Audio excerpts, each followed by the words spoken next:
Greetings. It is currently 6 a.m. on a Tuesday. I have gotten about 30 minutes of sleep, and my body refuses to go back to said sleep. It's also been a while since I've uploaded like anything to my channel. I've been working on some stuff that has admittedly been delaying said channel, college. However, I have just finished my last courses. Yippee. I graduated. Anywho, I've had some time to think, and I figured it could be good to post like anything. Since, I have videos I've been working on, but because it's hard for me to focus on one thing at a time, I kind of like go back and forth between stuff. And again, it could be good to post just anything since the channel's been stagnant for. Let me check actually. Oh, oh dearie me. I have been. Wait, has it really only been 5 years? Jesus Christ. I've had so much happen. That doesn't seem right. 5 years, dead ass? What? Okay. Regardless, I figured I would focus on just posting something small for now. And hey, I've been drawing a lot recently, and maybe I could draw some sketches to go along with the video I'm gonna talk about. Or maybe just one sketch for this video. Listen, I'm a little lazy, okay? Don't judge me too hard. Maybe I'll add some sound effects for an eerie atmosphere for this one, since for a short form video as a kind of comeback for the channel, I think it could be cool to go over a nightmare I've had recently. Since, I've been obsessed with horror games as of late.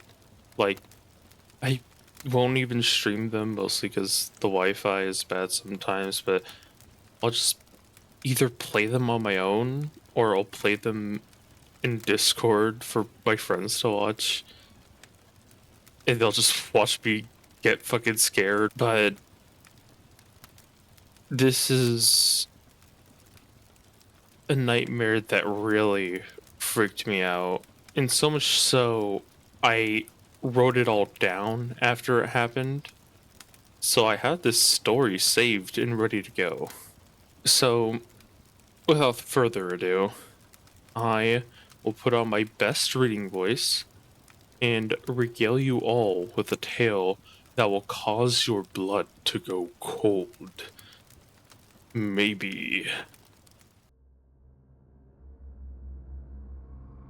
I had a nightmare. So, for this story, keep in mind that the dream swaps perspectives a lot. I don't know quite why, but dreams are weird like that. The first of these perspectives was someone coming home late at night to a house that looked like the home I grew up in back in my hometown. But the house was in disarray. Some of the lights were broken, cabinets and walls covered in claw marks, with sounds of something scurrying in one of the rooms in the dark hallway. Moving throughout the house showed more chaos in the house. Doors broken off their hinges, glass from windows or mirrors shattered about. However, there was one place left undisturbed. The closet, without any sign of damage, it was just left barely ajar. The perspective continued with the individual opening the closet door to find a note that just read, "Got you," followed by what sounded like something's best attempt at mimicking laughter from behind. And then the perspective just ended and moved on to the next. As the second perspective began, it seemed like an older couple. And while at the time they seemed unrecognizable, as I had thought upon it, their voices sounded like my own grandparents. They were both enjoying a quiet sort of date night together that was abruptly stopped by the sound of disturbances. The one older man was, of course, the one to get up. He moved over to investigate, only to be followed by a screech and the sound of something tearing, followed by crunching. The perspective of the older woman got up and hesitated to move any closer, instead trying to move towards the safety of one of the bedrooms. Only as she got closer, she could hear some rustling more and more clearly. One in the large bedroom. There was a box, neatly closed and wrapped with a single bow. Despite what seemed like better judgment, she opened it. Immediately, what came out was a mass of what I can only describe as flesh and cysts that only grew rapidly upon being opened, filling the room too quickly for her to get out. Contact with the mass began to burn her. As she screamed out in agony, she cried out against the burning flesh that slowly crushed her against the wall. And then the next perspective began. This was the first one of my own perspective. I was out walking late at night, a lot like I used to do, and obviously it was quiet, until it seemed darker than normal, with many of the lights that lit the street being either dimmed or just completely busted. I was also near a highway for whatever reason, and I was high up. But since there was a lack of traffic, I didn't seem to care all that much. That was until I saw something under one of the few proper working street lamps. It was a similar mass of flesh from before, however, this one seemed more smoothed out and almost calmer in a way. However, upon it noticing me, I was immediately hit with this urge to get closer, and I began to. I didn't want to, but I had no control of what my body did. And as I got closer, it was like my thoughts became more scrambled and hazed, followed by my vision struggling to focus. I remember struggling for what felt like at least half an hour, just trying to slow myself down at the least, to give myself any chance I could get to just get control back. The closer I got, the better I could discern the features for whatever I was even looking at. There was what looked like smooth flesh. It was kind of bulbous in shape, but after a moment, it opened what appeared to be its mouth at the top, what seemed to be an array of not even teeth, but tumors that continuously burst and spread around its inner mouth, each time giving a sickening sizzle as if it was acidic or was just that hot to the touch. I knew I needed to avoid it. So, after an exhausting amount of mental strain, I got some control back, and I began stumbling away. However, it was still in my head, making my limbs numb and feel like jelly, almost as if I had begun to fall apart. And at that point, I was preferring any other way to go. When I saw the first car in forever approaching, I stood in front of it, expecting an impact, but it stopped just before it hit me. I couldn't see anyone at the wheel, but a voice rang out. You can't use this method again. I didn't even try to process what was said, as at that point I had just gotten desperate. The creature, or whatever it was now making its own advance to get closer to me. So I moved as much as I could and got to a ledge of the highway, then just let myself fall. A fourth perspective began. It was what I discerned as a detective of some sort. as all these events happened seemingly in one night in conjunction with one another. And he was trying to put things together, find out what was happening, why, and how to stop it. He entered the first house from that first perspective. It was worse than before. It seemed as though a decade had passed in what was only a couple hours. Blood now painted various portions of the wall and flooring as he maneuvered through it all. As he did, there was a rustling. Whatever was here never left, either because it was waiting or because it knew someone might come to investigate. It stayed. The detective was on high alert, and he pulled out a gun, aiming where he had heard the commotion. And now he too waited, both of them seeking for the other to make a move. But the creature's patience, seemingly already thinned over the hours of waiting, lunged, only to be shot down by the detective unloading every last ball he had into this thing, and it went limp. A good look at this creature showed it to be almost canine-like. However, each leg was more akin to that of arms for a human, with what seemed like needles at each ends of their fingers. It was fleshy like all the others before. However, this one also had these wispy tendrils protruding along its spine that, at the moment, remained motionless, like the creature itself. For the first time in this dream, I felt a sense of relief at this moment, as even I was unsure of how they could be put down, and this brief moment made things feel more hopeful. However, it was in fact brief. The detective began to try to investigate the area further, only to be rewarded with sloppy remains of flesh and shattered bones scattered in the room with the one untouched closet, which is when the detective noticed something odd. Of all the torn flesh and devastation, a single hand remained seemingly unscathed. With it, a note. As the detective began to read out the note, from behind, something did it for him. Got you.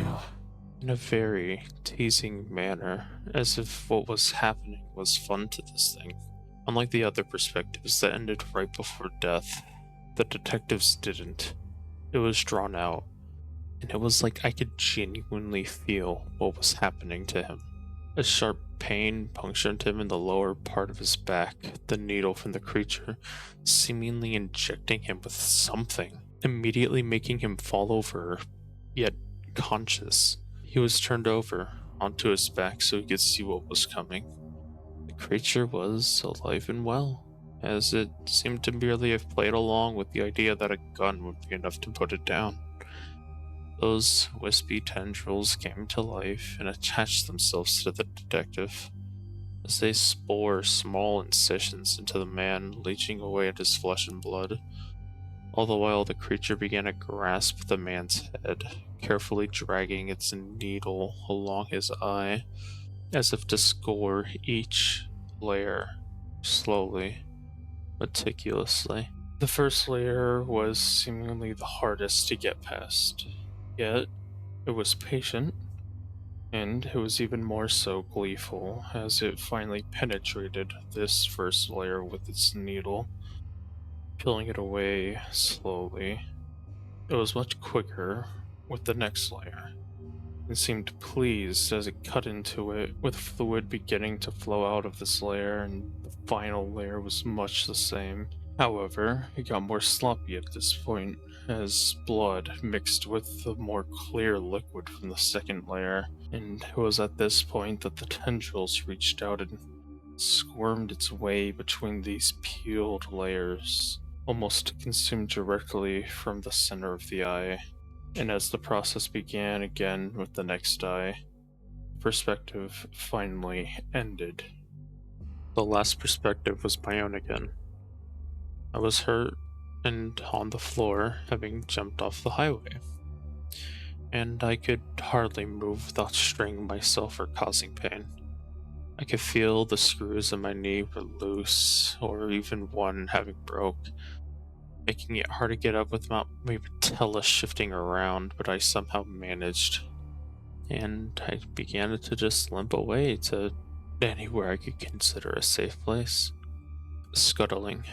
I wasn't alone. I could feel the dread filling me. I wasn't in condition to be outpacing something yet. I couldn't think of anything else to do.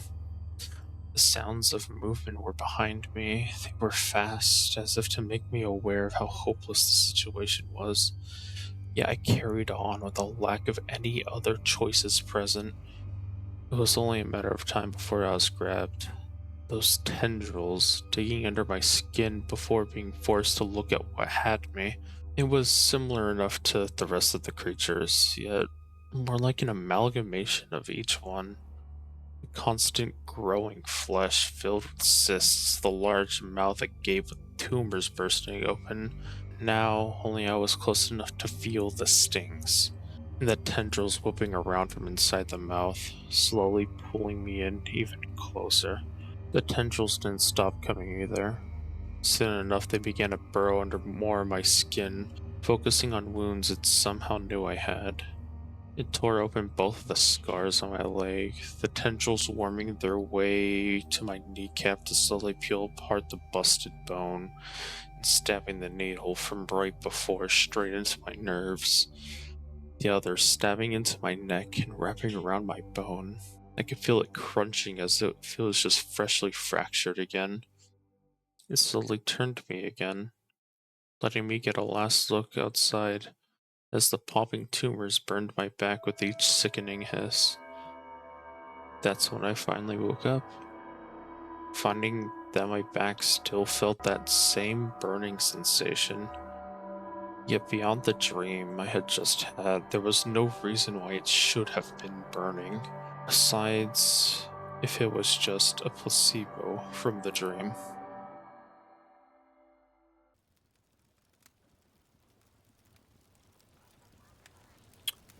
So, that was my most recent and most memorable nightmare.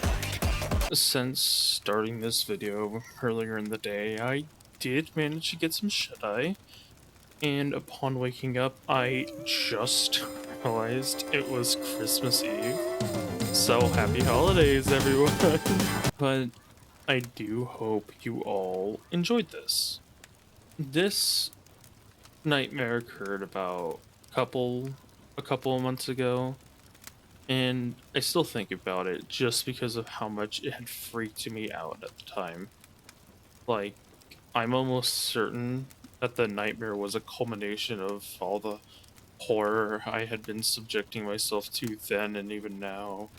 Whether it had been indie games I found or analog videos I'd watched, I'm sure they all had a part to play. But one of the things that stuck out to me about this particular nightmare is just how vivid it was. Like, I could still recall things from it to this day almost clearly.